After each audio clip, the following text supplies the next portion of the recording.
എന്നെ കേൾക്കുന്ന ദൈവവൈതലേ, നിങ്ങൾ ഏതെങ്കിലും ഭയത്തിന്റെ അധീനതയിലായിരിക്കുന്ന ഒരു വ്യക്തിയാണോ? സ്വർഗത്തിലെ ദൈവം ഇന്ന് ഈ വചനത്തിൽ കൂടി ആഹ്വാനം ചെയ്യുന്നു, നിങ്ങൾ ഭയപ്പെടണ്ട. നിങ്ങളെ സ്വർഗത്തിലെ ദൈവം പുറത്തു കൊണ്ടുവരുവാൻ പോകുന്നു. കർത്താവിന്റെ സംരക്ഷണത്തിനായിട്ട് ഇന്ന് ഈ പകലിൽ ഹൃദയത്തിന്റെ ആഴത്തിൽ നിന്ന് ഒന്ന് നന്ദി പറഞ്ഞു തുടങ്ങിയാട്ടെ. നിങ്ങൾ ഇന്ന് പ്രഭാതത്തിൽ പുറത്തു വരുവാൻ പോകുന്നു. പക്ഷേ ഒരു കാര്യം ചെയ്യണം, കർത്താവിൽ പൂർണ്ണമായി ആശ്രയിച്ചോണം. അതെ, കർത്താവിൽ പൂർണ്ണമായി ആശ്രയിച്ചിരിക്കുന്ന ഒരു വ്യക്തിയാണോ താങ്കൾ സാഹചര്യം കണ്ട് കുലുങ്ങിപ്പോകത്തില്ല. ഉറപ്പും ധൈര്യമുള്ളവരായി നിങ്ങൾ ആ സാഹചര്യത്തെ നേരിടുക തന്നെ ചെയ്യും. നിങ്ങൾ ആ സാഹചര്യത്തിൽ മേൽ തകർന്നു പോകത്തില്ല.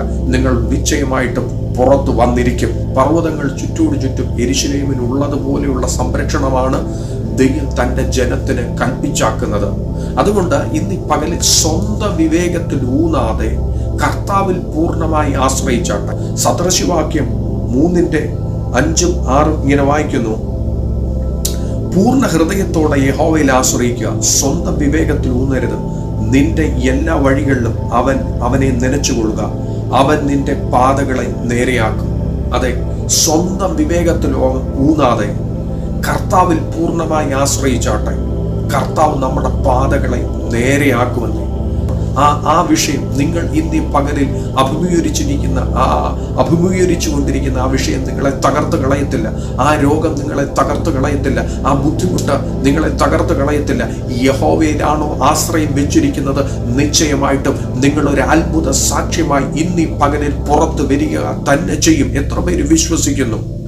കർത്താവിൽ പൂർണ്ണമായി ആശ്രയിച്ചാട്ടെ. പകുതി മനസ്സോടുകൂടിയല്ല, പൂർണ്ണമായി. പകുതി ദൈവം പകുതി മനുഷ്യനെന്നില്ല.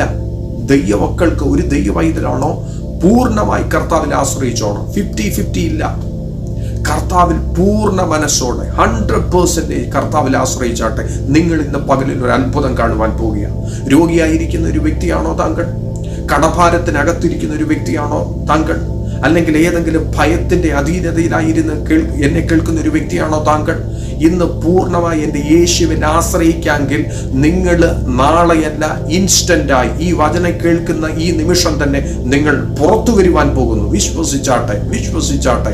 ആമേൻ പറഞ്ഞ് ഏറ്റെടുത്താട്ടെ. ഇതൊരു പ്രവചന ദൂത. ഏറ്റെടുത്താട്ടെ. പ്രവചന ആത്മാവിൽ ഈ കൈമാറ്റം ചെയ്യുന്ന ഈ ദൂത് ആമേൻ സ്തോത്രം റിസീവ് ചെയ്തു തുടങ്ങിയാട്ടെ. നിങ്ങൾ ഇന്ന് ഈ പകലിൽ അത്ഭുതം കാണുവാൻ പോകുന്നു. ആമേൻ സ്തോത്രം. നിങ്ങൾ ചില പരീക്ഷകൾ ജയിക്കുവാൻ പോകുന്നു. അതെ, നിങ്ങൾ ആ സാഹചര്യത്തെ നിങ്ങൾ ഓവർകം ചെയ്യുവാൻ പോകുന്നു. ആമേൻ സ്തോത്രം. വിശ്വസിച്ചാട്ടെ. നിങ്ങളുടെ മുമ്പിൽ നിൽക്കുന്ന ജയിക്കാനൊക്കാത്ത ചില പരീക്ഷകളുണ്ട്. അതിനെ നിങ്ങൾ ജയിക്കുവാൻ പോകുന്നു.